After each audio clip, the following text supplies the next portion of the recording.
Viva Tequila Seltzer, the #1 hard seltzer in the world and the official hard seltzer of Day Drinking with Dog. Ditch the malt, add tequila. Welcome back, Day Drinking with Dog. It is my pleasure to bring on the recently announced he is running for re-election, Tony G, Mayor of Milford. Thanks so much for coming back on the show. My pleasure, Dog. Happy to be here. Yeah, no, I had to, go through your assistant to get a hold of you, Justin. Thank you, Justin, by the way, for setting this all up for me. He was actually, I figured out finally how to get a hold of you, and that was through Facebook Messenger, and then he got right back to me. Good. Yeah, he was very, very cordial, very nice. All right, so big news. Obviously, we all kind of thought you'd be running again, regardless. 2 years is just not enough to get, everything you want done, correct? Absolutely, yeah.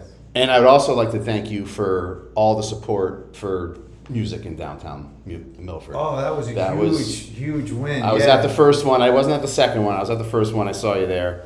That was a big win. And this past weekend, we had the bands all weekend, and it was back to normal. Absolutely. I don't want to poo-poo anybody that was on the other side of that, but I don't ever think it should have came to that, but I think the right outcome came out of it. Yes, I agree. It's our culture. Yeah, it really is. Live music in Milford, it's hot. Yeah, it's a whole. It was weird, like the weeks leading up to it when we didn't have it, and it was just there's no energy. Yeah, it was just even though we don't always have music, it would be 8 o'clock on a Saturday and just quiet. It was just weird, But you were a big part of that. You got up and stated our case, and actually so did the guy you're running against, Rich Smith. He actually supported us too. So once he got up there and you got up there, I'm like, oh, this is done. Yeah. This is a bipartisan. Right. Everyone wants the music. So it's important to Milford. Yeah, it really is. It really is, and I think it's. There's an expectation when you come down. Yeah, and I think it's a fair, permit that was, we're not.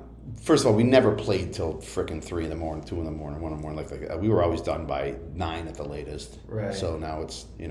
It's 9:30. 9:30 now, right? Yeah. And we still shut it down before that. We get it. It's done in a respectful way. It always has been.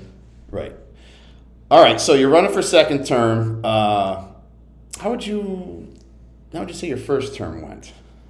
It was great. Yeah? Yeah, it was a great experience. I mean, I'm still, experiencing it, every day. I'm having community conversations with people every day about Milford. And, we've accomplished a lot in a short period of time. We've addressed public safety, public health, economic development. And, there's still a lot of work left to be done. But it's an exciting job. It's a great city to grow up in. It's a great city to raise your family in. So I encourage people all the time, if they're not from Milford, to look at Milford as a place to buy a home, as a place to raise your family, and to even come and visit. I mean, there's so much to do now. We're like the envy of the state. Woodmont. The borough of Woodmont was recognized as one of the best beach communities in the country. I mean, we make the paper. Zillow recognized Milford as, a great shoreline community, a city, with a downtown harbor. So, nationally, people are taking notice that Milford's the place. Yeah, I agree. I'm actually, since you last time on the show, I've become a homeowner again in Milford. All right. Yeah, I'm on Valley View Road over in, I guess it's called Naugatuck Heights. Is it? Yeah, is that what they label it over there? Naugatuck Gardens or something? I don't know. Yeah, but over by JFK off of West Ave. Yeah, everyone's got their little community, and that's what's cool about Milford with all the beach communities. You have the borough of Woodmont, and you got Point Beach, you got Bayview Beach, you got Wildermere, Anchor. Cedar, Laurel. So we have the longest coastline in New England, right? We do. As a town. 17 and a half miles. Yeah. Which we're protecting. I put out on the capital improvement plan, we're having some challenges with erosion. I'm trying to get funding from the state and federal government to address these issues, to protect our shoreline, to preserve it. We're doing a lot of storm resiliency projects So when we have a big storm, we're able to deal with flooding in real time. So, that's something that we have to continue to work on, because that's what brings value to Milford, is our shoreline. Absolutely. What like a campaign promise in your first term have you fulfilled that you were most proud of? So I would say probably first and foremost is the police street takeover ordinance that was adopted. I ran on public safety. It's a big concern of mine. It's a big concern of the people that live here, obviously. Making people accountable when they come into a city like Milford. We have 5 exits off of 95, so we're subject to these street takeovers. Now the police have an ordinance that they can enforce. So when this happens, they can arrest someone, impound their vehicle, sell it off at an auction. Then there's a fine associated with that to teach these people a lesson that we're not going to tolerate that kind of behavior in Milford, because it puts our citizens at risk, our drivers on our roads and pedestrians walking on our sidewalks. Our police. Yeah, and this was a statewide problem. This was prior to COVID. What do you think this comes from? Just a different generation? I mean, like, we all did dumb shit when we were kids, but like this is like a epidemic of. You see them. I see reels all the time on the internet. These things happening. They're doing it on the bridge in New Haven. Yeah. I just don't understand. Like, well, I think as a public servant, as an elected official, I believe in law and order, and you should hold people accountable, and you should protect the people within the city limits. And I think what happened was there was the police accountability bill came out, and it kind of opened up the gateways for some of these people and incentivized them. Police can't chase people anymore, so it's a new way of policing, and I think that some of these people take advantage of that. Yeah. And it's been happening throughout the state, and the state should have addressed it a long time ago, and now all of a sudden they're starting to look at it and they want to address it. But as mayor, that was one of my first priorities. I remember that. I'm not going to tolerate that type of behavior, and the police department's been doing a great job. I support them 100%. We also did a prohibition on vape shops. During my first year and a half as mayor, there was vape shops popping up everywhere. And it was just becoming, a nuisance, and it's not the best look for Milford. No. I'm not denying access to vape. I want people to understand that. But how many vape shops do you need in a small city? And we got the one right by Stonebridge, and the guys are really nice in there. But I agree. It's like, it's these neon LED lit up places, and there's really nothing in there that's good for you. Nothing. And they market our youth. Yeah. Oh, they go right after them. And the stuff, the products, however you want to call it, that they're selling and they're marketing have poisonous chemicals. Vape is not healthy.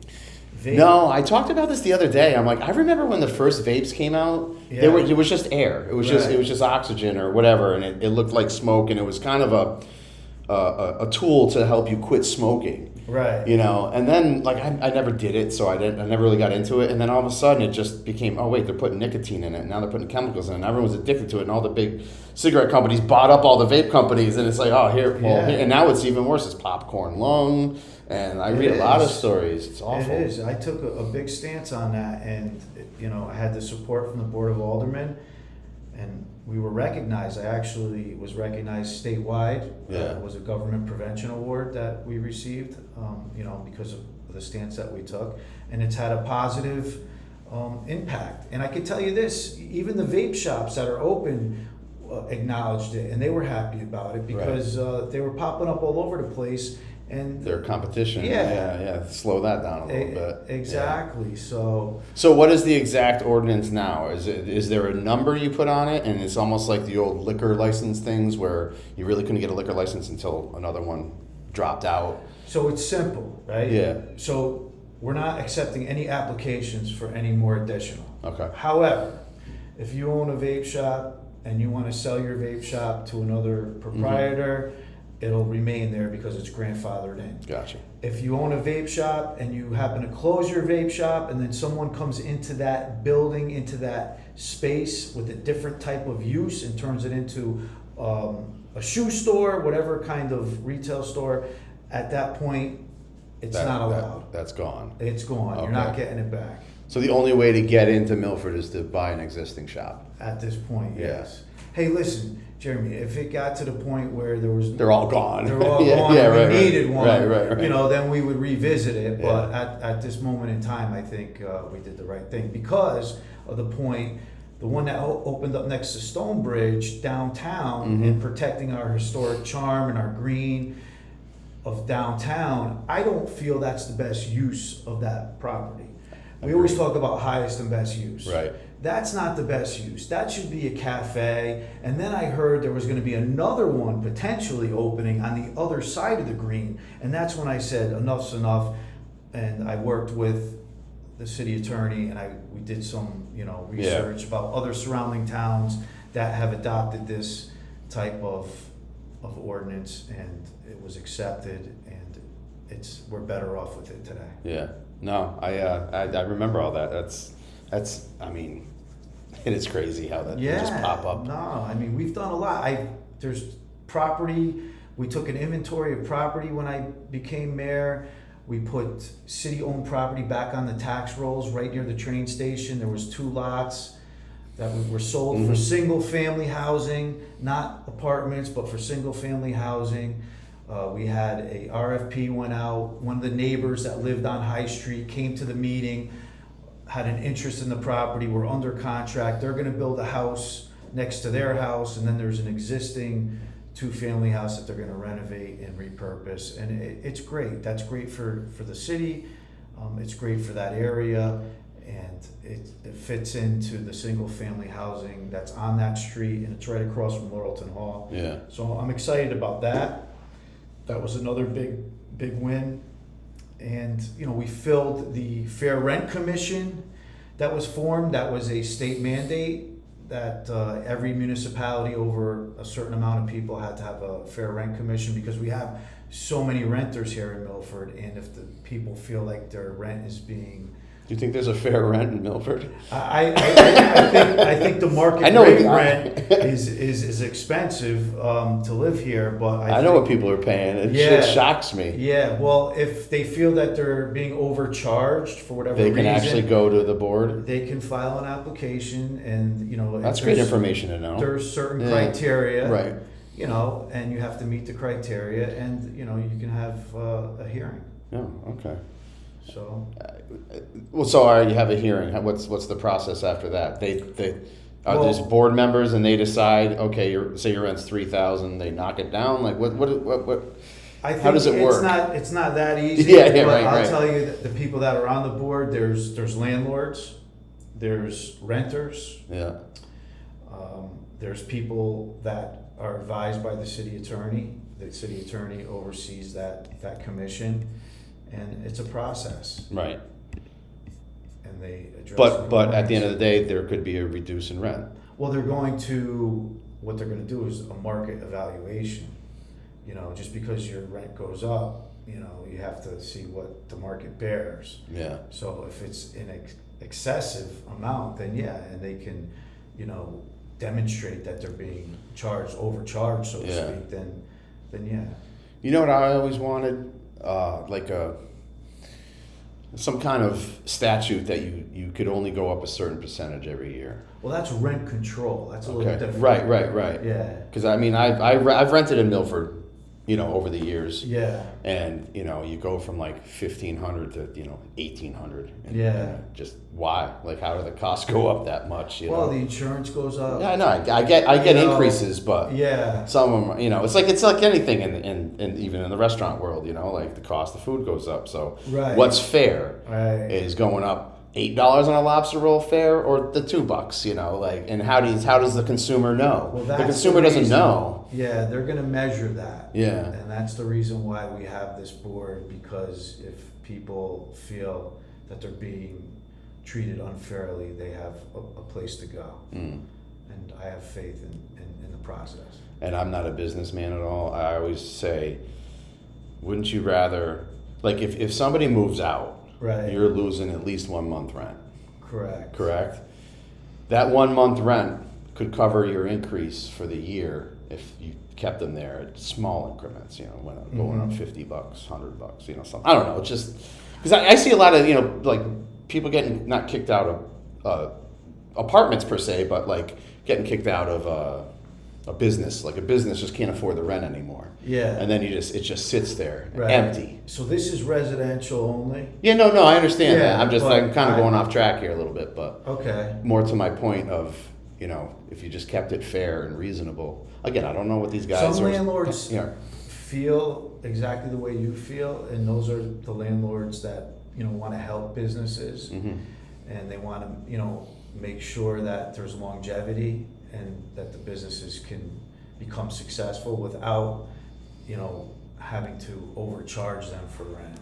Right. So, and And some I guys guess probably just have so much money they don't give a shit. it's I know names. I hear names all the time in town. Who's Yeah. good, who's not so good. I won't mention them on this show because you never know what will come down the line. So this is funny. So I just moved in November, and I moved in the wintertime, and I don't really talk to the new neighbors. I knew a couple of them. Okay. So, like just 2 weeks ago, Right. I meet the neighbor kind of across the street diagonal. A very nice lady, and we're just chit-chatting in the street. And your name came up from her. Is that right? And she's a Republican, Excellent. but she's not happy with you.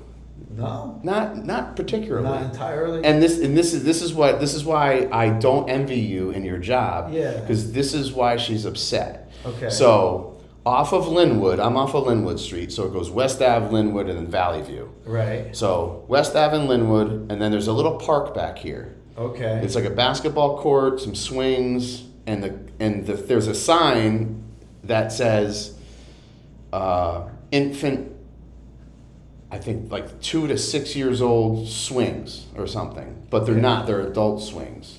Okay. I listen. This is a street conversation. I could be Yeah. banging it up a little bit, Yeah, but it's all that's right. what I got from her. Okay. And I said to her, well, funny thing is I got him coming on my podcast. She didn't even know I had a podcast. And I'll ask him the question. So Right. I'm not going to say, Tony, go put an infant swing set down there. But what I want to do is say, how would someone go about contacting the office and putting a request in for anything? I don't care if it's a swing set or a cracked sidewalk. Like, what's the best and easiest way that a resident, a homeowner, even a renter in Milford could contact? I mean, you probably get flooded with emails a day, and So the best way would to be quite, upfront is to call City Hall, okay? And we have a great staff of people there. And what they'll do is they'll take the information and they'll direct you to the department. In that instance, your neighbor, that's a Parks and Rec situation. They can answer to the swing of why it's, an adult swing and it only says that it's only allowed for infants. yeah, something like that. Yeah, and that could be. I should have done a little more research. that I went could down be- there, but yeah. That could be corrected, or even if somebody sees something at a park and it needs to be fixed, I would advise them, they can call City Hall or they can call the Parks and Rec Department, because we service the community, we service the residents. If it's a cracked sidewalk, they can call Public Works Department, or they can call the mayor's office and we'll direct them to the Public Works Department, to the specific contact that'll take, we have a working list and we'll identify where these potential repairs need to be made. Yeah. So there's nothing, no one should be upset, no one should, feel that, things happen. Yeah. And that's why we're here. I'm elected to, to serve the people. And I don't know what the situation is in some of these neighborhoods. Of course, you But, can't, especially but with if 17 miles of coastline. If somebody sees something, then they should say something and just let us know, and we'll be happy to fix it. And, that's really the joy that I get is, solving problems And sometimes it's just a matter of making the phone call. Right. And getting the person on the phone and letting them know, what needs to be done. And that's what we do. We work in a professional way. We expedite a lot of these calls. Yeah. We're doing tree work, we're doing sidewalk work, we're improving our Parks How and do Rec I department. how the do I beaches. request my sidewalk and my apron? Your apron? Yeah. So, Apron's on me, right? no, well, typically, yeah, the residents are responsible to maintain their sidewalks as well. So yeah. That's something, sometimes people will get notified if their sidewalk is a hazard, if it's a trip hazard, and by the city engineer, they'll get a letter and they'll have to address it, and Right. repair it. Or if it's a tree on city property and the tree lifts up the sidewalk, then the city will repair it. So it's really a case-by-case situation. So we have to evaluate it. So I would say the first step is to call, Public Works, and somebody will come out and do an inspection and evaluate. Just my neighbors all have nice ones. Mine's all cracked. Is it? Yeah. Yeah, well. I have a weird, I need everything uniform, We are we want to be a walkable city. We want to increase the walkability. So They just took down 2 trees one on each side, yeah, and they just dug up the sidewalk. So I think they're getting all the roots out, and then they're going to redo the side. Would be my guess. the trees really have caused the most damage to the sidewalks. Yeah. Oh yeah. Those things are You know, huge. Those roots are huge. And years ago that was the practice was to put in sidewalks and plant trees along sidewalks. Right. Right. Which looks nice, but over time. It's gonna. Yeah. Yeah, it's gonna. And then also the roots of the trees get into sometimes the lines, the sewage lines, Yeah. and that creates other problems. Speaking of city sewers, my boss has a question for you. Okay. He lives off of Wheelers Farm Road, Yes. and he has septic. I think everybody's septic up that way. They right? are, yeah. Yeah, he said that 20 years ago, maybe they were looking into switching over, because he thinks there might have been he told me there was plans for a Stop and Shop to go in somewhere over that way. It's just possible. never. There's a big lot over there, and it Yeah. never obviously never happened. But is that in your second term?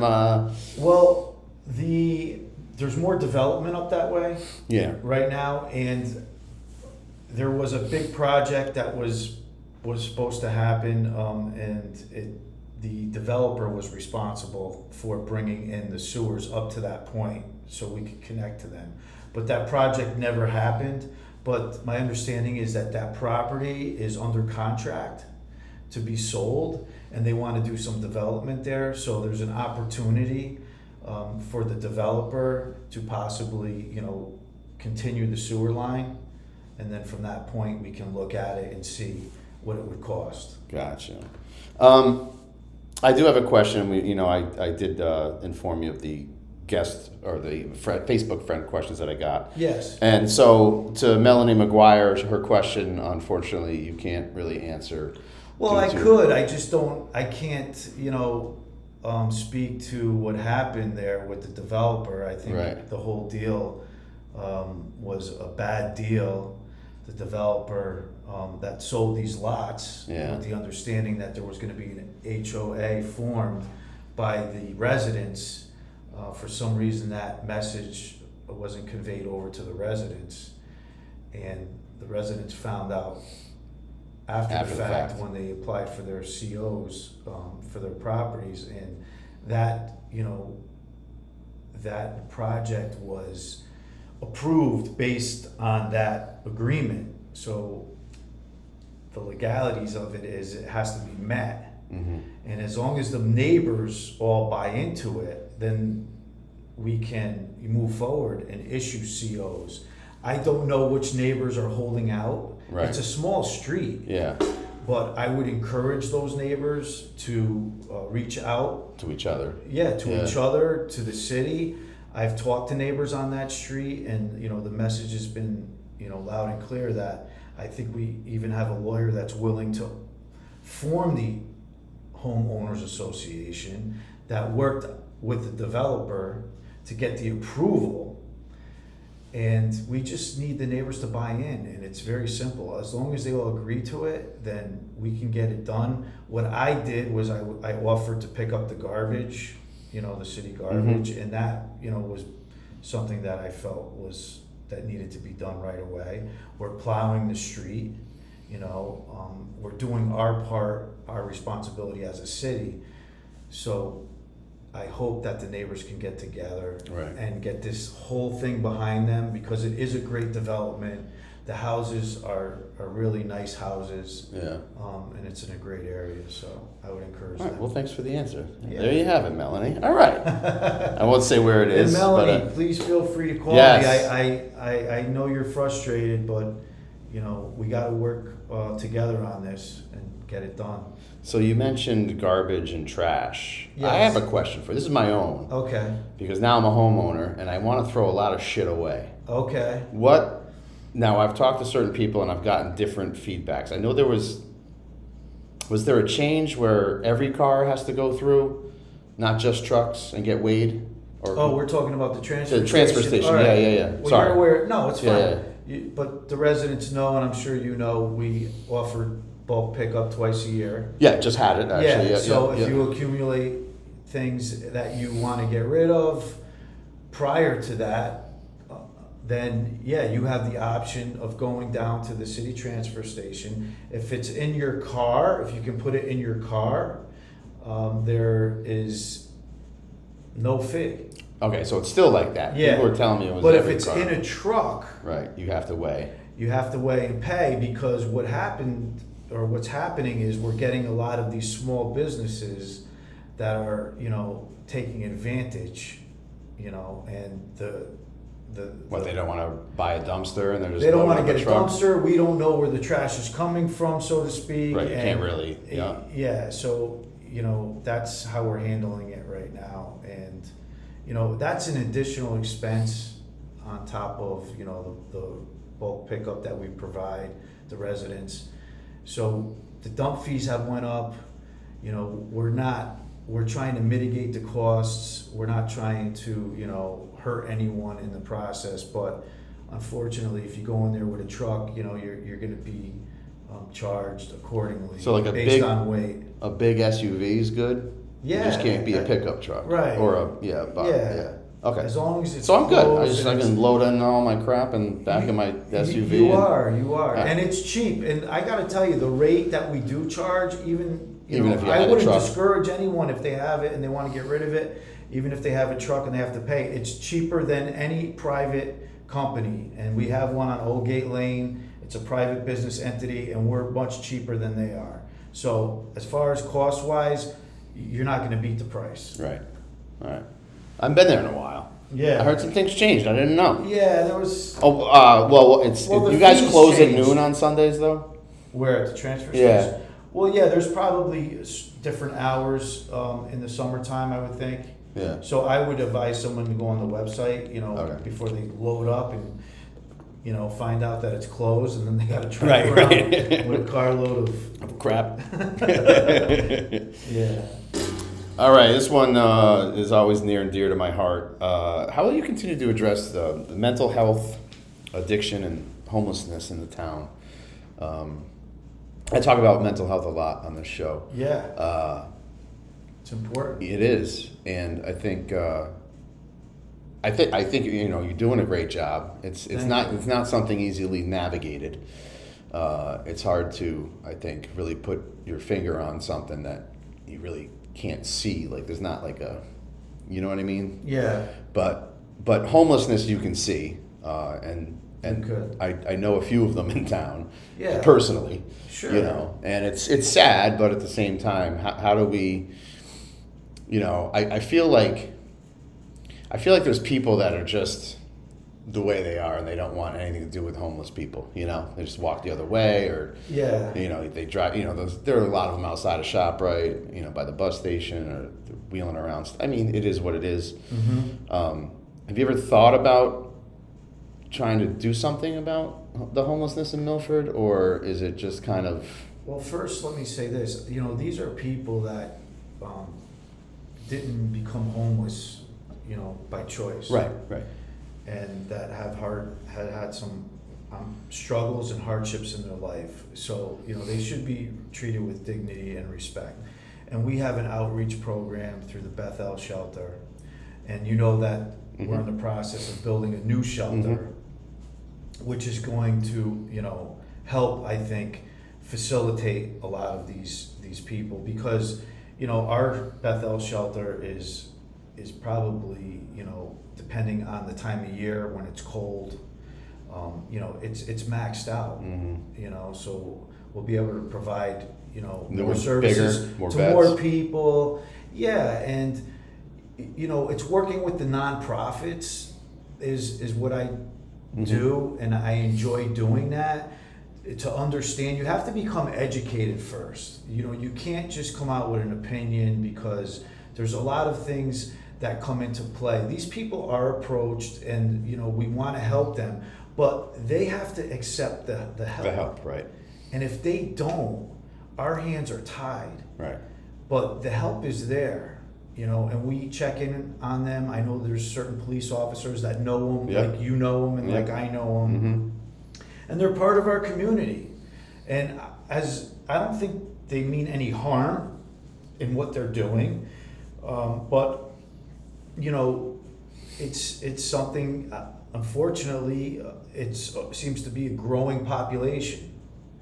So, and the rents aren't going down. Yeah, but I know people that come to me, that come to City Hall, that I sit down and we have these conversations, and they reach out to these people and they help them, and they'll buy them a meal, and they'll see if they need anything, and maybe that's why you see a lot of these people, and because they're getting the help that they need, but they have to want shelter, they have to want to you can't force anyone into the help you want to give them. And unfortunately, I think because the shelter's located downtown, that obviously there's a lot of activity there, right? And people notice it when they're driving by, or they're at the light and they see these people. But it's just a way of life, right? We all have to learn how to coexist. And everyone has a story, and we don't know their stories. And no, we don't. And we could just continue to offer help. In any way that we can offer them help, and as long as they accept the help, they'll get the help that they need. Nice. Yeah, it's tough. Like I said, it's not easy. Because they're not committing a crime. Right.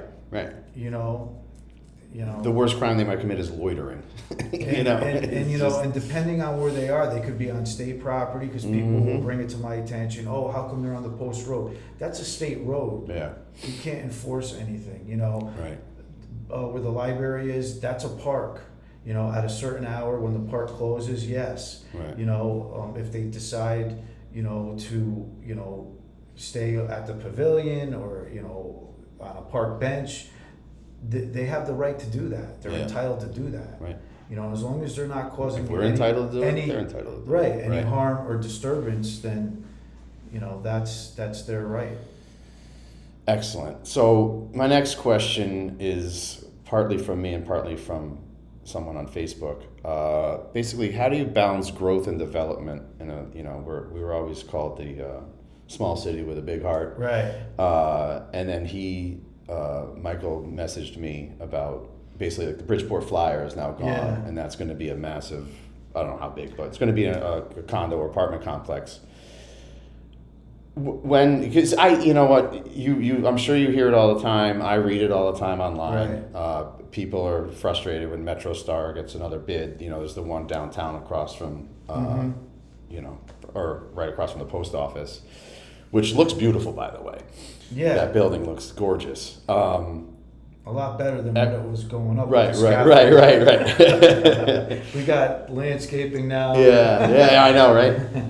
How do you balance that? How does the city keep the balance between that small city charm with these basically big companies coming in and building, and a lot of them are the same company. So it's a very difficult situation. I'm sure. But I started out on the planning and zoning board. Yeah. and I was there for 4 years, and I have an understanding. It's a board that's driven by regulations. So the balance is balance. These developers see value in Milford because we have the train station, because we have the bus lines, and we provide public transportation access. So we're subject to density. Some of these areas allow, if you look at the plan of conservation and development, especially near the train station, the transit-oriented district, it allows for more density. Mm-hmm. They're trying to encourage more people, the young people that work in Stanford, that work maybe even in New Haven or New York, to take the rail, to get cars off the road. But in order to do that, you have to provide the housing, and it happens to be apartments. And we've seen a big influx, especially downtown, off the green, of these apartment, complexes. Yeah. But they're all market rate. These are professional people, Jeremy. And I got to tell you, I talk to these landlords, and these people have, big incomes, and they could afford to live there, and they choose to live there, and they commute back and forth to the city. They want to come home, and they want to live downtown. They want to walk out their door, and they want a green that's got, maybe a fair going on, an event, an oyster fest. They want to bike, they want to walk, and they basically, that's their lifestyle. So I think what we're seeing is a transition in a city, in a small city. It's becoming a little more urbanized in that way. Mm-hmm. And the zoning and the plan of conservation development allow for that. And then on top of that, you have, and I know we've probably talked about this, is the 830-G, which is what's happening at the Bridgeport Flyer. Right. So that completely is a state statute, and that trumps local zoning. So then you have to deal with that as a municipality. But that's state law. Now you have this housing bill that's before the governor, which is even more dense, which is allowing for more density. So the cities are under a lot of pressure. Nationally, they say there's a shortage of housing. They say there's a shortage of so many X amount of units in Connecticut. So it's starting from the top. It's starting in Hartford, and it's trickling down. And these are the people that are creating the legislation. These are the people that are in power, and they've been in power. And this is the result. What I try to do as mayor is navigate through that, okay? I thought Bridgeport Flyer, the first application was the best. Mm-hmm. Because it was only for 50 apartments and it was mixed use. The Planning and Zoning Board denied that project. They pushed that developer into doing an 830-G because they wanted more units. They want more affordability. So now it's 80 units, all one bedroom, affordable. So all one bedroom? Yeah, so sometimes, you have to look at the project for what it is, and there's people that are trying to steer the ship that are on these boards that want more density, and the local voters have to take notice to that. The Planning and Zoning Board, the mayor does not control the Planning and Zoning Board. Right. That's, like I said, that's a board that's driven by You're the one that had to regulations. stand in front of them for the Stonebridge thing. Exactly. Right. And I went before them when I did my 824 approvals, when I had this city-owned property on High Street that I wanted single-family housing development, and it was passed and it was granted. It's a conversation, it's a difficult thing, but you have some people on the board that, promote and want more density. They just passed an amendment for more density down in the Devon district. Now, to me, Devon is dense already. Right. So, you have to take notice of who's representing you, what district, and the way that they're voting. Because the only change that's going to occur is people that are going to go to the polls, and they're going to be educated, and they're going to know if they want to change the direction of development, they have to look at their Planning and Zoning Board candidates and who's on that board and what they're doing.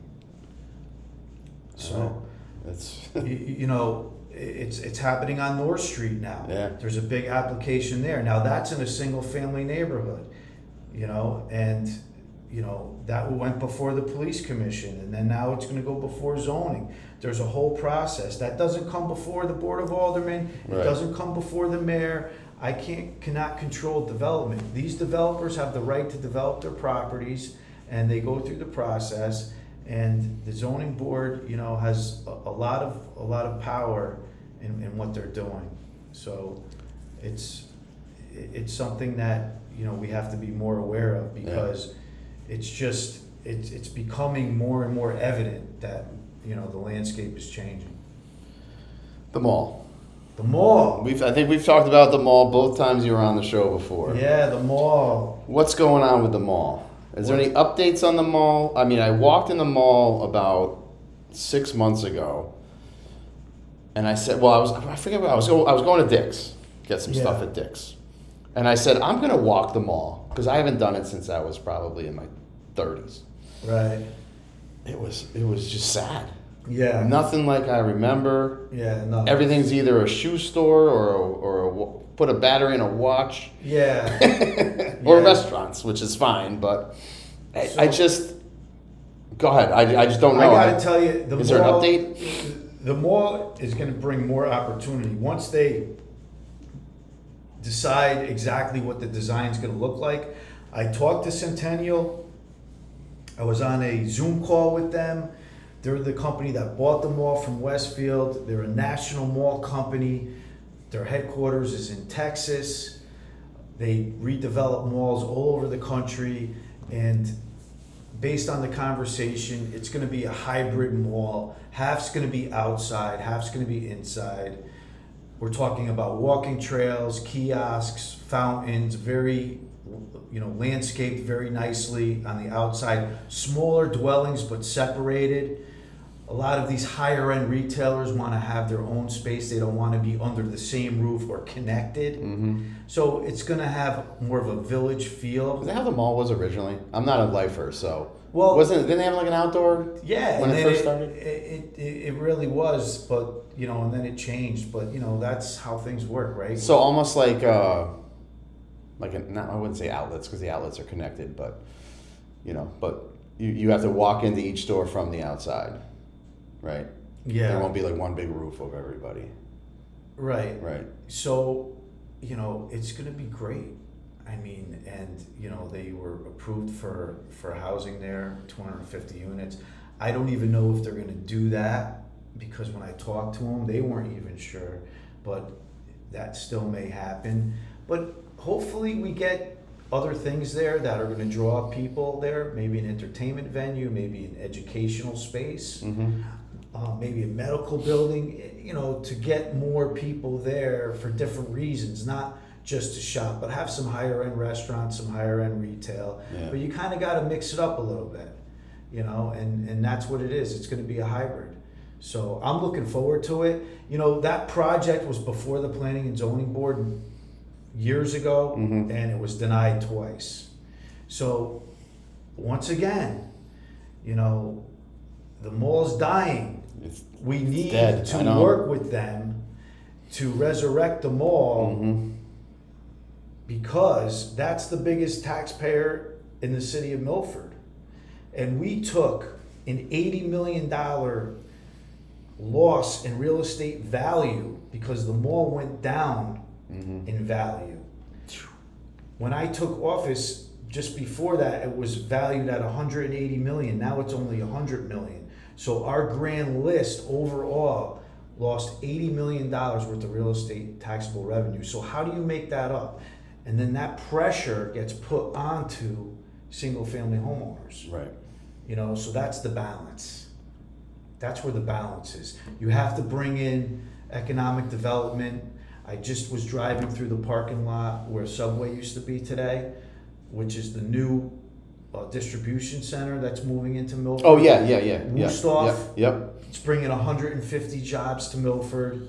They're relocating from Norwalk. So all those people are going to come to Milford. They're going to work here. They're going to shop here. They're going to eat here. And hopefully some of them end up living here. Right. And that's something that the planning and zoning board amended the zone because office space, it wasn't being filled. You can't rent it. Right. Because the majority of the people don't work in an office anymore. Yes. They work remotely. It's crazy. So it was a great opportunity. Yeah. And it's going to work out great. And we're going to develop the piece across the street, the same developer. And that's what's going to happen with the mall. It's just a time thing. These things, Jeremy, this is getting back to, we talked about the election before we went on. It's a 2-year term. These things, they take time. Yeah. There's planning, there's permitting, and then by the time the shovel hits the ground, now you got to build it out. Right.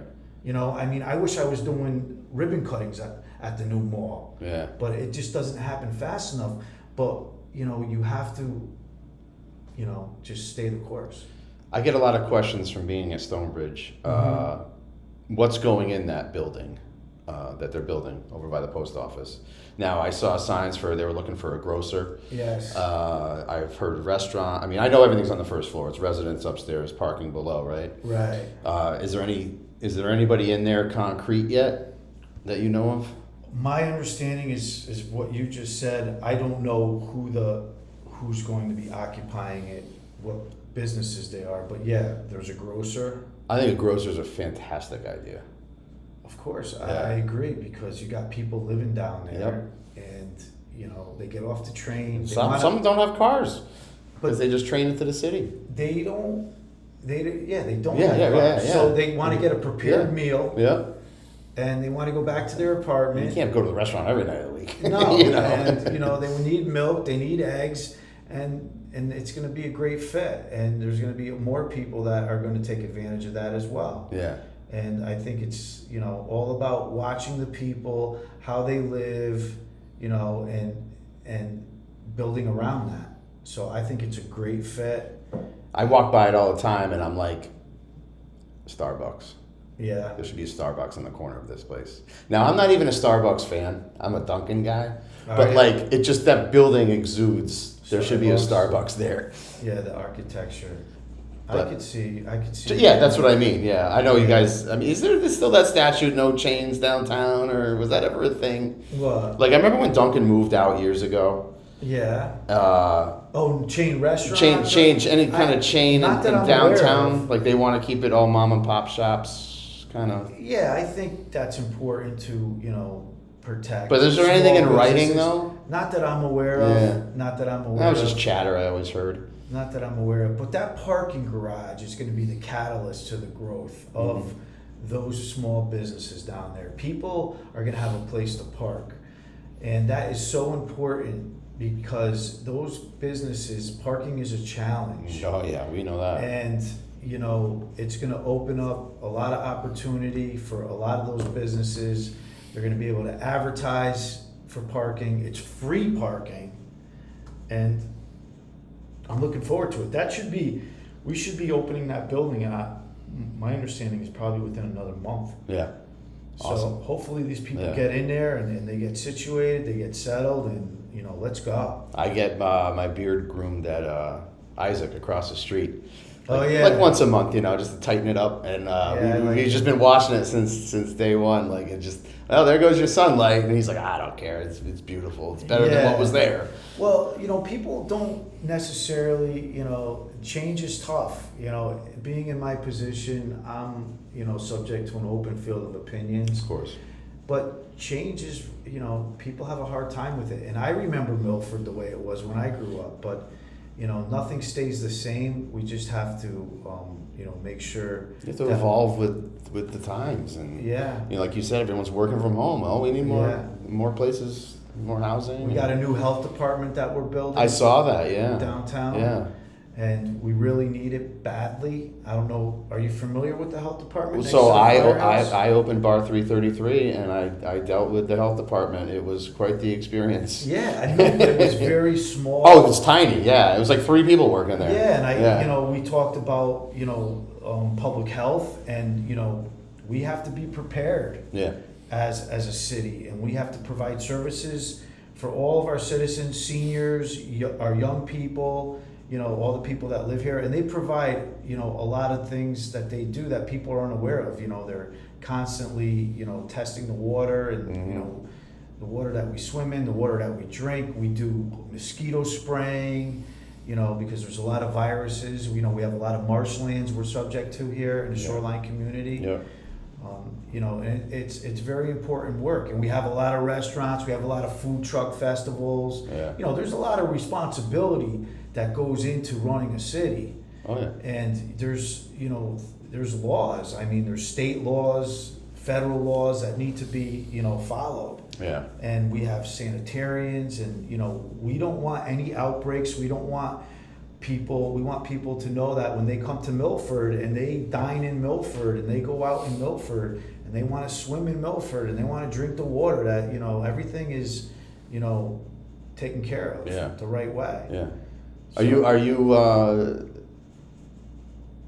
Are you how confident are you for like another hurricane rolling in or a new COVID mandates, whatever? How confident are you that Milford has been through? I've been through Irene and Sandy and COVID and all that, and right. I thought a lot of it was handled well. Yeah. It's not easy, but you think the town's well prepared? Absolutely. For anything that comes our way? More prepared now than ever. Yeah. Because of the experience that we all went through. Yep. And we lived through it, and we became smarter about it. And these are the projects, like the health department, for instance, that's being funded. $5 million of that project is through ARPA funds, and that's the intent of that money. Yeah. Is to put it back into your community for public health. Right. So we need a health department. We really do. We have to have enough room if there is a pandemic where we can have vaccinations. Plus, we're going to be doing other things there, and we're going to be, providing other health services that Right. are going to be billable services. That's going to generate revenue for the city. So we're going to be able to bill people's insurance companies if they need to go get a shot. They can come right downtown Milford. They don't have to go to a pharmacy. The pharmacies are closing. Yeah. Look at Rite Aid. Yeah. Done. And I'm happy that the Boot Barn came in. These are the things that I'm consistently That's working what's going on. in there? Yeah, the Boot Barn opened. Oh, I didn't. Yeah, Really? did you see the Boot Barn next to No. McDonald's? No. Oh, country western, clothes, boots, hats. Oh shit. Oh yeah, it's a whole thing. It's like walking into Nashville. What's going into McAlizzi's? It says coming That's- soon, but there was no is that And still I'm a just secret? telling you, Is that a secret? It's not a secret. What I know, I'll tell you what I know, and I heard that it's going to be a high-end gelato Oh, shop. all right. So, which is great. Right. Which is great. And Straga's, they're working on Straga. Yep. He moved to New Haven, but somebody that I know, another restaurant business owner that has a place Yeah. in Bridgeport, is coming to Straga. So when you see empty buildings, that brings opportunity. Yeah. So things are changing. We're still in this transition. I'm actually trying Pizza Life tonight for the first time. See? Yeah. Now, Heard good things. how many times did we drive by there and Yeah. say, when is this guy Opening, right. Well, he's open. Yeah. And let me tell you, every time I go by there, there's somebody walking in or walking out. Yeah. And it just fits because it gets back to what I was saying earlier. You have these influx of apartments. Those are the people that are walking here and there. Yeah. They bring pizza down to, like tonight, we have one of the bands is playing Shameless down at the Fowler Pavilion through the Milford Chamber. Yep. And there's a lot of people there, and I go there, and they have Pizza Life boxes, and they walk down there, they grab a slice, and If you think about it, it's. I mean, they're not really traditional pizza either. I believe they're Right. sourdough. Yeah. But we don't downtown outside of Colony, and Colony's definitely not traditional pizza that we're used to. Right. It's still good, but It is. Do we have a pizza place downtown? No. Not that any of these guys Well, we can had walk to. Franco's. Yeah, that's gone. Yeah. Which I liked. Yeah. What I thought was good. The closest is like Silver Sands, Yeah. or you go this way. There's the Greek one. So these, everybody has their niche, and I think Pizza Life has, their own lane, so to speak. Yeah, Like I you drove said, by the one in Westport. It looked in busy. Colony's good. They're all good in a different way. Yeah. You It's know? pizza. Come on. Yeah. I mean, you got to really fuck up pizza. Yeah. All right. Well, we'll start. Well, I want to get into this is the question that we'll get into taxes. Taxes. No new taxes. So, all right. Hold on. Let me interrupt you. Basically, I'd love you to explain the mill rate, why it went up. Was it a kicking the can down the road, if you will? Did you inherit it? A lot of people seem to blame you for it because you are the sitting mayor. But yeah, what happened there? So I inherited, we should say, the city inherited a lot. Yeah. Okay, I came into this position, and along with the people that live here,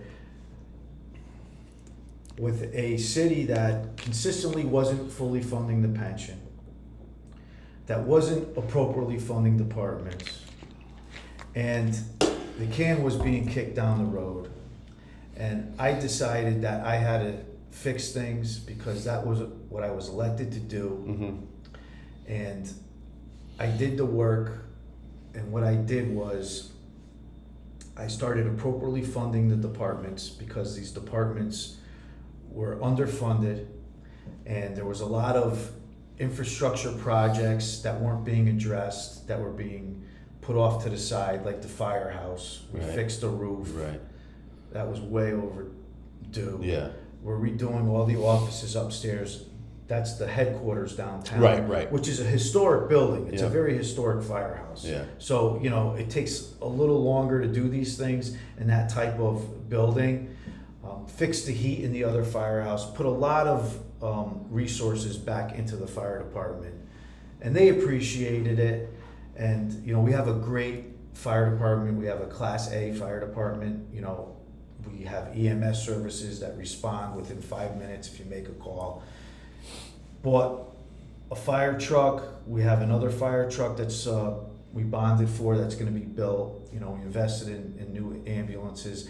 And these were the things that weren't being addressed. Yeah. Along with that, we fully funded the pension because it wasn't being fully funded. At one time, the city's bond rating was AAA, and that was before my predecessor took office. Yeah. And then it went down to AA+ because what was happening was they weren't fully funded. The pension wasn't being fully funded, and a lot of the contingency money, the tax money that was being collected, was being used to keep taxes low. And that's not best practice. Right. So all of that caught up to us. So this was the first budget, okay, that I put forward that appropriately funded the departments, that fully funded the pension. On top of it, new wage contracts, new wages. Everybody in the city's making more money. Yeah. Just like everybody else got raises in the private sector because, of inflation. Right. We're dealing with higher costs with utilities. The city spent $600,000 more for our utility bill this year than last year.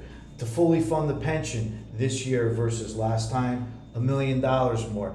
Met all those obligations, put forward a prudent budget with a tax decrease, and the majority of the Board of Aldermen voted it down for political gain. That's the problem with politics. Local politics should not be political. Mm-hmm. And they voted it down. And I put forward another opportunity to lower the mill rate, was when we had the motor vehicle reassessment for the motor vehicles that came from the state. All that money that was being collected went up to the state, and then they realized that a lot of the municipalities with motor vehicle taxes were having shortfalls in their budget. So they gave each municipality the opportunity to take the money back. And they changed the value of cars, but that's out of our control. But that would have brought in an extra $1.5 million worth of revenue. and the majority of the Board of Aldermen rejected it, and that would have lowered our mill rate. And can you tell me what the breakdown is in the Board of Aldermen? Well, if you read the paper, it's 8-7. Yep. The majority is 8 is Democrat. right, and 7 Republican. correct.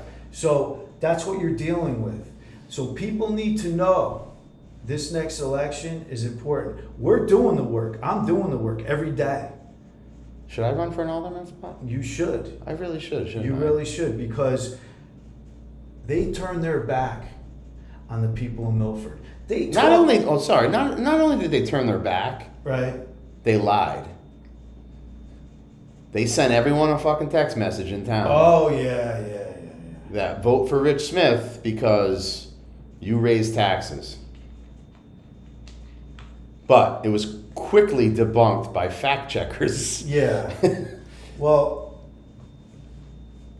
you know me and how we talked about these text messages when you were running for mayor. it's unfortunate. And you took the high ground. I didn't, but you did. And I Right. always respected you for that because you're like, listen, I don't and need I this. always will. And Right. I will rise above this. Right. And I still have hope, and I want to work with everyone. I came from the minority. I'm still in the minority. Right. Okay?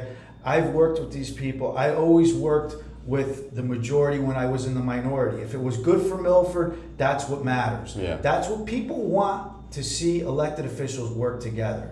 So they turn their back. They talk about seniors on fixed incomes. So why not lower the taxes? Right. Right. If Yeah. if you have an opportunity to do that, that's what you're elected to do. You know, is to stabilize the tax base. Right. Then do it. Then do it. And the single moms that you know that are working maybe 2 jobs and maybe they have a small house or a condo. Help them. Right. Help them. You know, and when you lower the Help mill me. rate, I got a new mortgage. You know my when you mortgage. lower the mill rate, Jeremy, here's the other thing. Getting back to the motor Yeah. vehicle tax, Yeah. your motor vehicle tax goes down. That's the catalyst of the taxes. It's Right. all based on the mill rate. So the lower the mill rate, the lower your taxes are.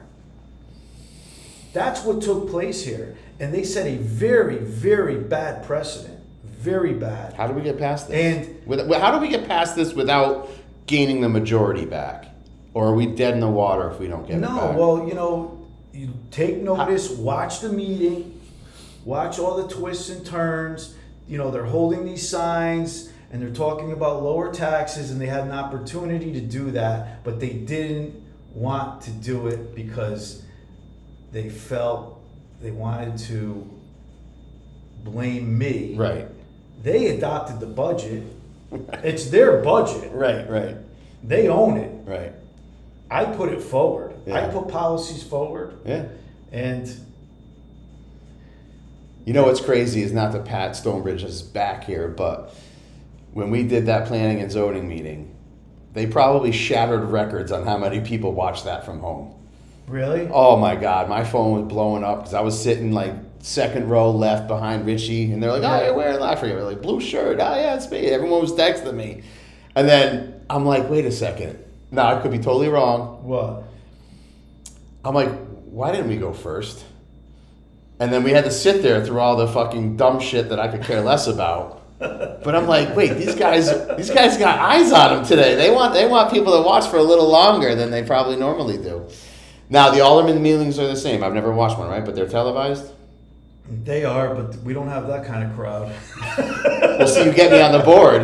You get me on the board. I'll get eyes on us. I'll Yeah. get eyes on us. Yeah. So how do I go about running for alderman? Is it too late for this cycle?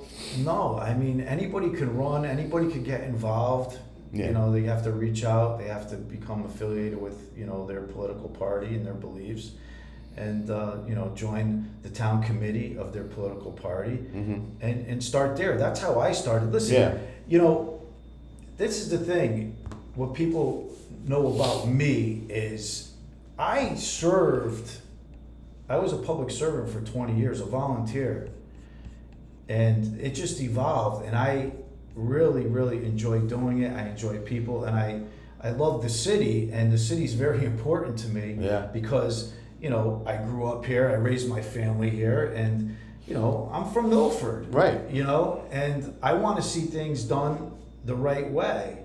So I really enjoy, you know, putting things forward to the board that it's going to help people, make people's lives better. Like I told you, public safety, public health, economic development, by bringing the opportunity forward to lower the mill rate, you know. And I need a board that I can work with. Right. And they fell short. Politics shouldn't be On taxes.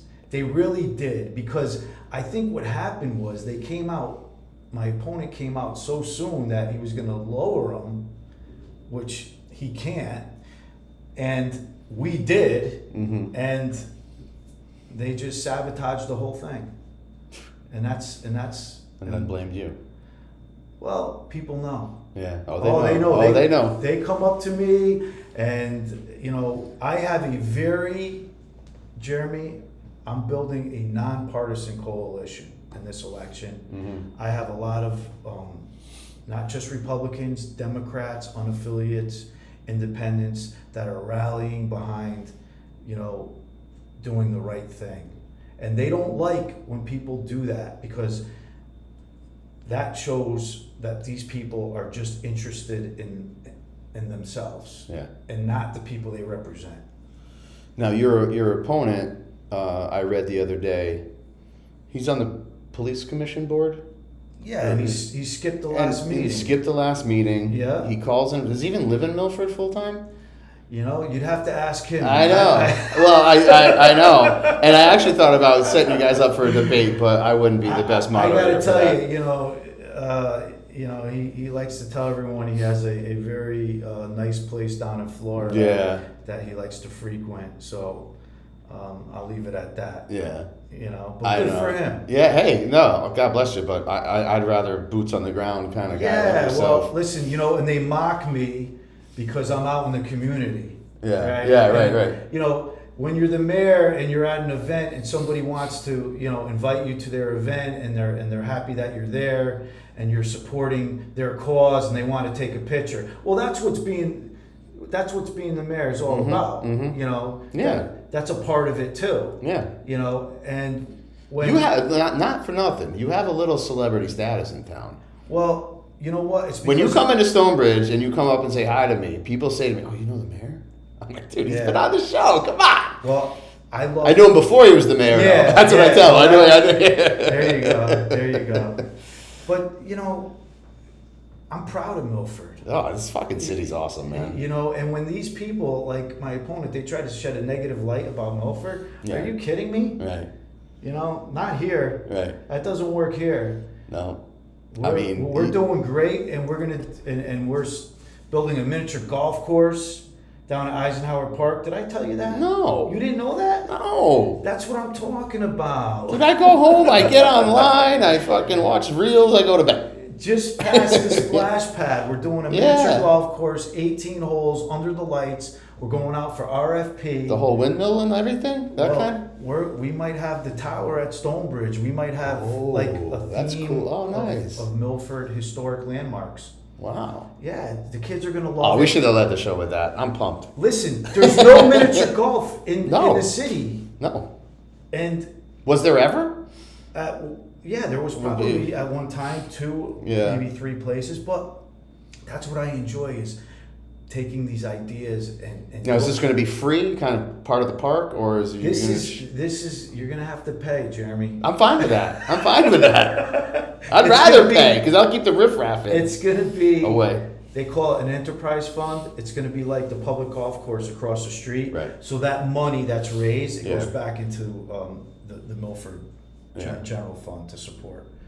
So I buying my house, I love it. It's my forever home. So I'm not leaving Milford. So I mean, I know I joke about becoming an alderman, but there is a step that I want to take to be more. I mean, I feel I'm active with the community when it comes to like doing the show, and I bring a lot of the causes onto this show, and promoting, keeping Milford warm, the Bethel Center and stuff like that. But I literally I feel like I don't have a lot of time, but then I sit back and I'm like, no, I got time. I started at Sikorsky. I've been there almost a year, and I'm out at 2:00 every day. Oh, nice. So it's like, all right, well, what do I do now? You know, unless I got to mow the lawn or have a show, you know. I still work at Stonebridge on the weekends, but, you know. I think you'd be great. If the mill rate would go down, maybe I could quit Stonebridge. But, Well, the you know, mill the rate- Democrats aren't letting that happen. The mill rate is still a very good mill rate. It's under 30 mills, and if you compare it to, you know, West Haven, Stratford, and some of the surrounding towns, Yeah. you know, it's and for the value of what you get in Milford with all the amenities and the shoreline, you know, and the downtown, Yeah.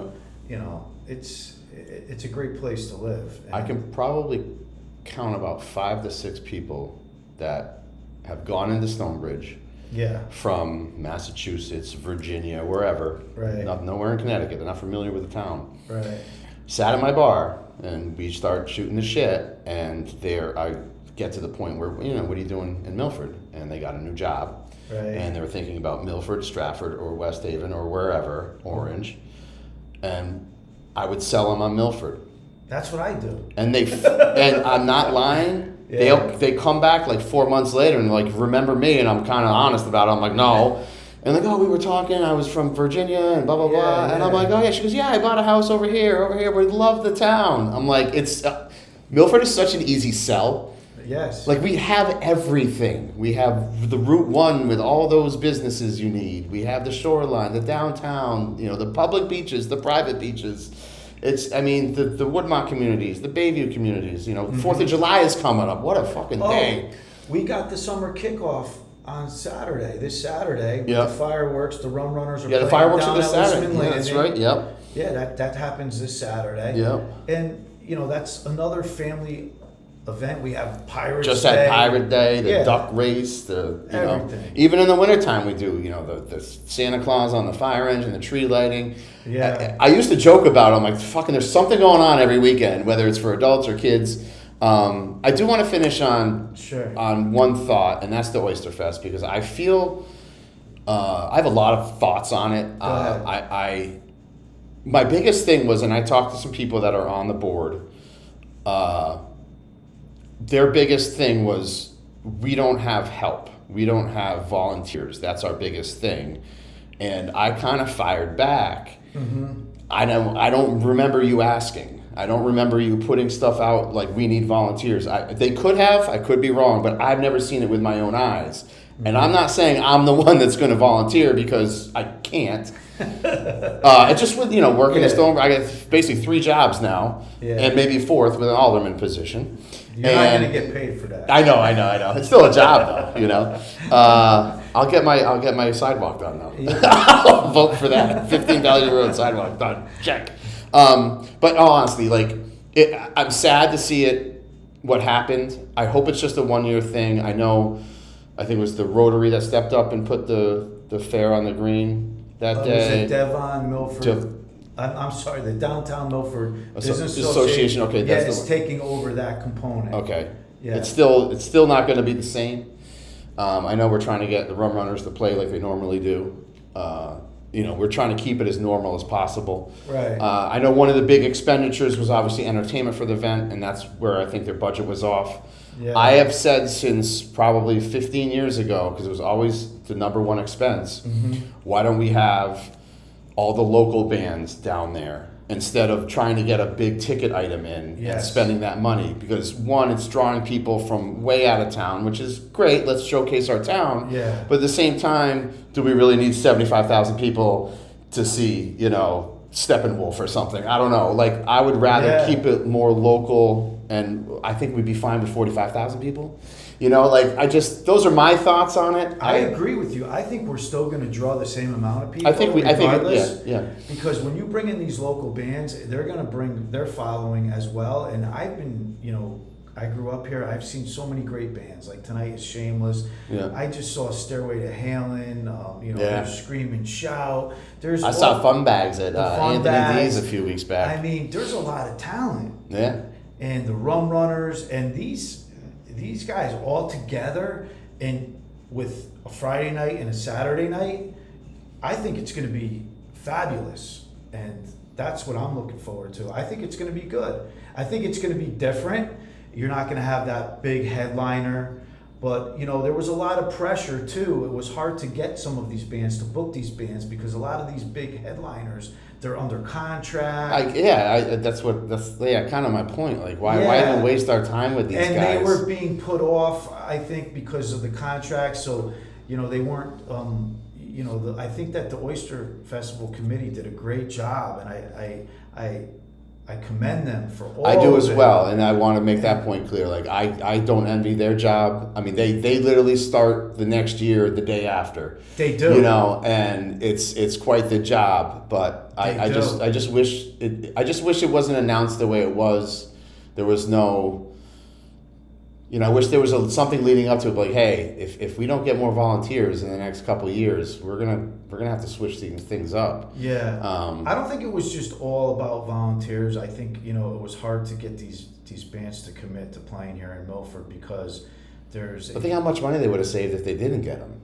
But a lot of these bands, they sign these contracts, Jeremy, and they're not like allowed to play if they come to Connecticut. They're like owned by the other management company that promotes all. Well, that's what I'm saying. Just keep it all. We could fill 20 bands, local bands, down on Fowler Field. We certainly can. They all play for 45 minutes and just keep it going all day. I don't know. Like, I'm not on the board. I can't speak for them. I'm not. I know I sound critical. I'm not. I'm just disappointed that it's not going to be the same. I've never been to it. I'm always working it. Oh, that's right. But I see it now. The road's not going to be closed. There's not going to be people walking around during the day anymore. They're all going to be up on the green, which is maybe it's selfish of me because it's my big day too. Sure. So I don't know. It's we'll see how it works. It may be a huge success. Yeah, and you know what? It may go back to the way it was. You don't know. I just think it's now to me it's like a big drinking fest, 2 nights in a row. I'm not going to see, and then it ends at 10, and now I got to deal with them. No, liability is a big thing in this state, and I don't know. It just sucks, but I get it. I do get it, but I don't know. I just wanted your thoughts on that, and I know you have. You're the mayor of the town, so you have to promote it, and I will promote it as well. I met with the Oyster Festival committee. I met with the Downtown Milford Business Association, and everyone's working together to make it. Continue on, in a strong way. So I'm confident. Yeah. And maybe they might, change things, but for right now, I think people are looking forward to it. Yeah. I mean, I want to see how the residual effects of it are. Like, are we still going to have all the vendors that come in with their little push carts? Are we still going to have? I mean, we have enough room for them. People that are charging parking, are they going to even have a need for that this year, or are people going to just not boycott it, but just be like, oh well, there's nothing during the day now on a Saturday. Yeah, we're not going to Milford at night. It's always fucking busy. You can't park anywhere. Is that mindset going to change? I don't know, because I've never been to the Friday night either. How many people would go to the Friday night? Oyster Eve. Yeah, how many people would go to that? I gotta tell you that grew. I really, that's more local vibe. You see a lot of the people that live in Milford the Friday night, which I think will still continue. Right. And well, my fear is that's what it's going to be both nights. Yeah. It's just local. No, I wouldn't worry about that. As long as we still have the dunk tank. We're going to have the dunk tank? I don't know. You got to call the fire department, right? That's one thing I miss, hearing the siren go off on the dunk. 'Cause that's like literally right. So that's my right ear. It's right there. Yeah. It's just such a. I mean, it's like it was 50 years. Like let's keep we just had the 50th anniversary. That's when. And I literally worked 25 of them. Half my life I've worked them. And you went to them when you were kids. And actually I lied. I did go once. Did you? So I was late in. I had to be in at like 4. So I said, let me check out the Oyster Fest. Mm-hmm. So I literally walked down behind the library, and I got stopped like 10 times by people going, why aren't you working right now? And I finally said, fuck this. I went back up the hill and I went to work because I didn't want to deal with it. Well, we're still going to have oysters.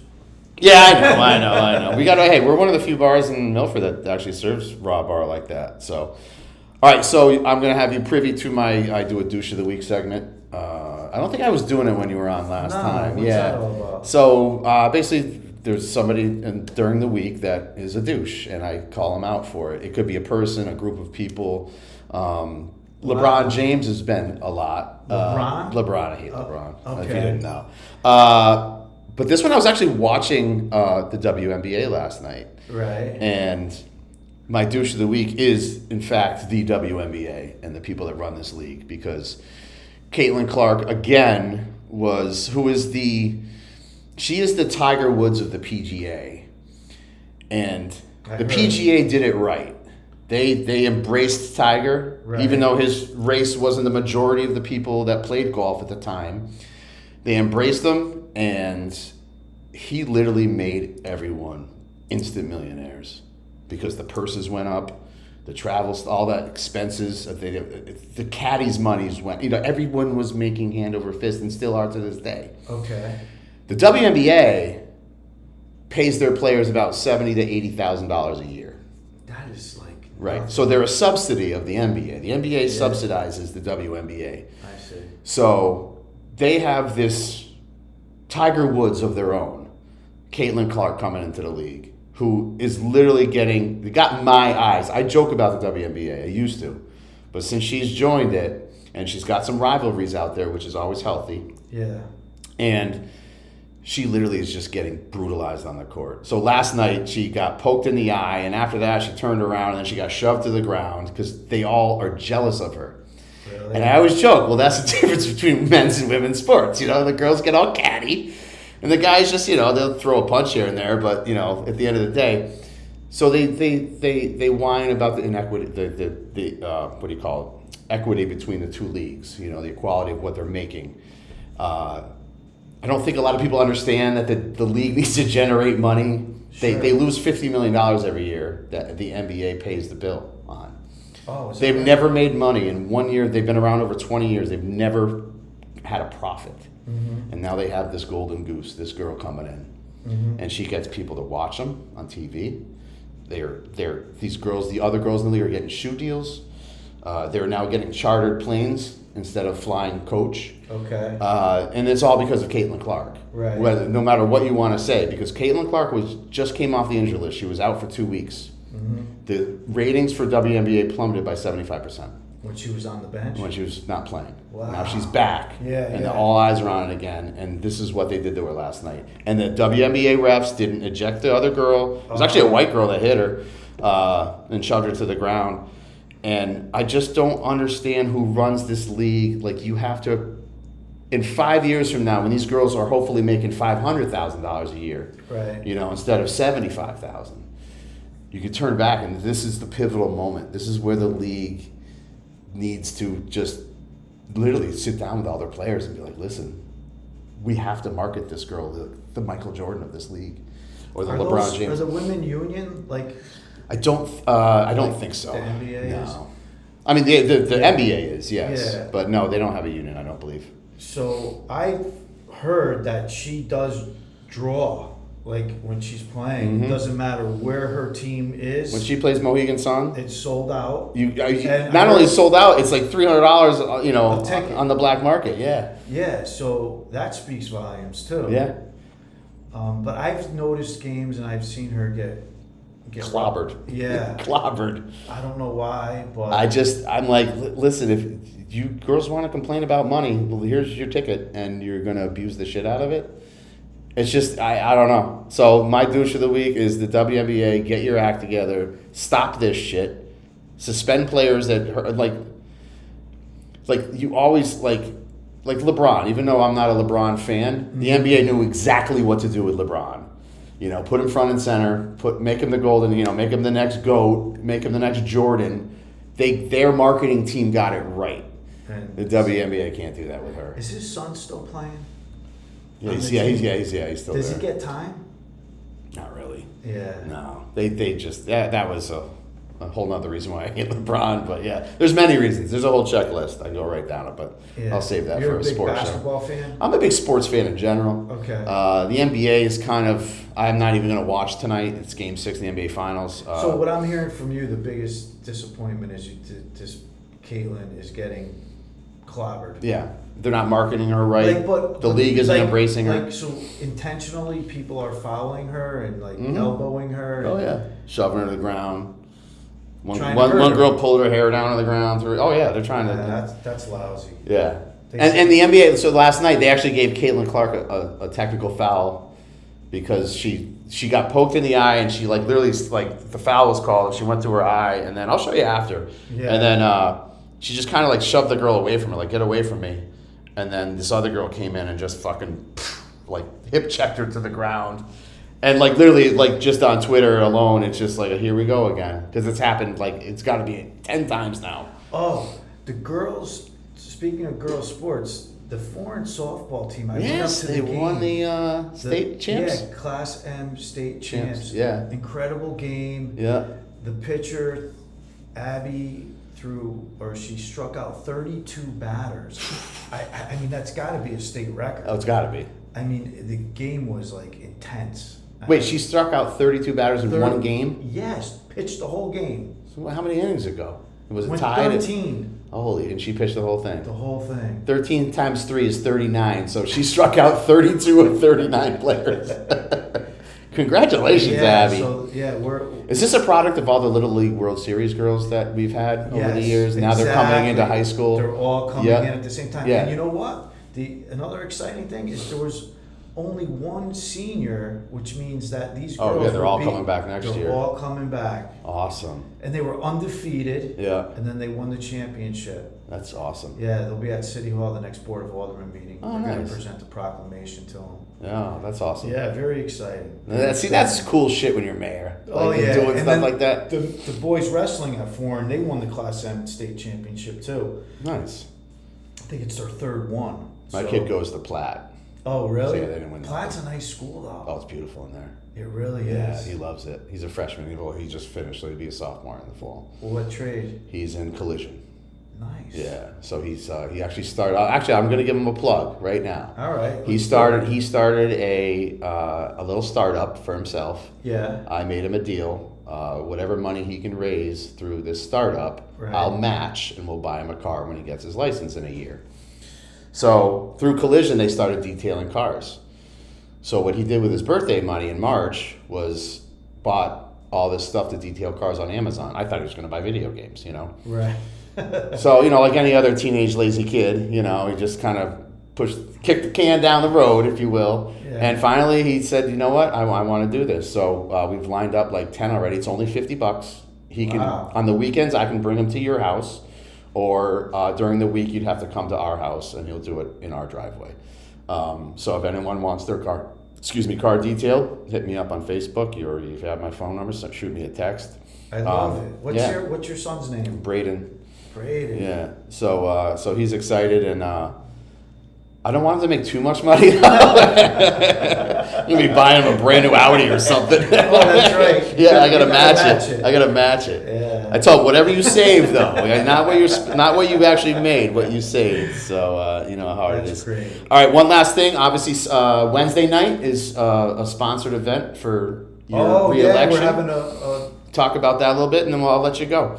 So we're having a campaign fundraiser at Citrus from 6 to 9 on Wednesday. That's June 25th. Mm-hmm. I'm really excited about that. Citrus is a great place. Kenny Benson loaned me his Kubota to dig out my backyard for a patio. Oh, okay. Yeah. And I got a lot of friends down there that are supporting me, and I'll be there. If anybody wants to come, it's online. It's on Facebook. Yep. Tony G for Milford. So I'm actually donating $100 today.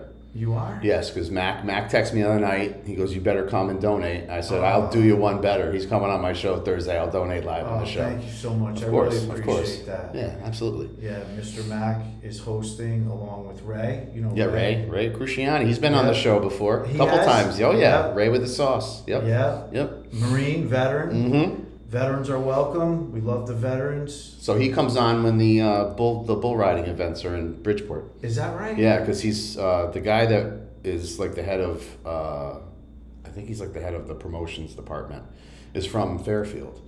And he lives locally, but he travels all around for the PB PBR tour. It's called. That's cool. Yeah, so I've had them on a couple times. Did you go? I went 2 years ago. I was in Florida this year, but we sat in the little pit.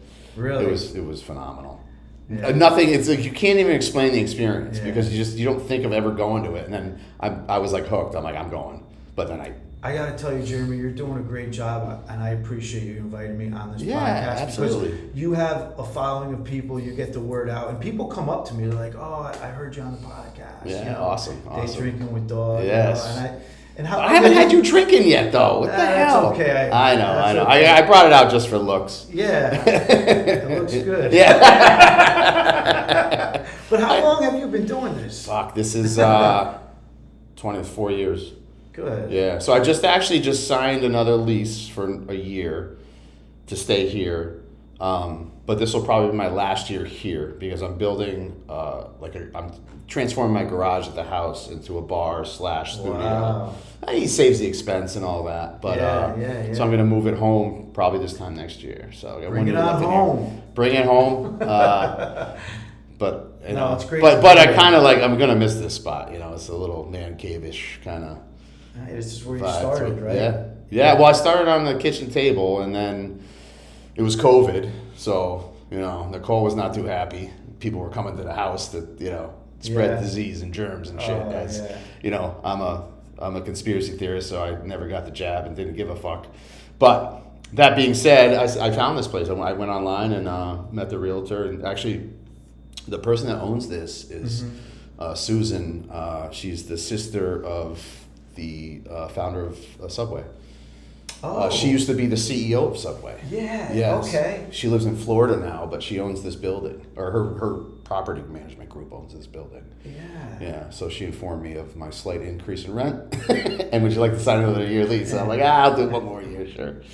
But I love it. I love having guys like you on. I'll be there Wednesday for sure. Thank you. I'll be at Citrus. You're the best. I do get up early, so I got to cut it out a little early. All right. But can we have a drink Wednesday? Absolutely. Okay. All right. Just making yeah. sure. I know. I bring you on. You're like, when are you gonna get the mayor to drink? I'm like, he's working right now. You can't drink right now. But hey, Tony, thank you. Always a pleasure, All man. right, Let's get together if you want right before the election, and one last little bump for you. And let's do it. If I can help. I don't know. Oh, you say I do, but I'm like, I don't know. I knew Mr. Mack was voting for you anyway. Tony G, good luck in your re-election bid, and we'd love to have you as mayor again for another 2 years, if not longer. I appreciate that. Anytime, brother. We'll talk to everybody next week. Take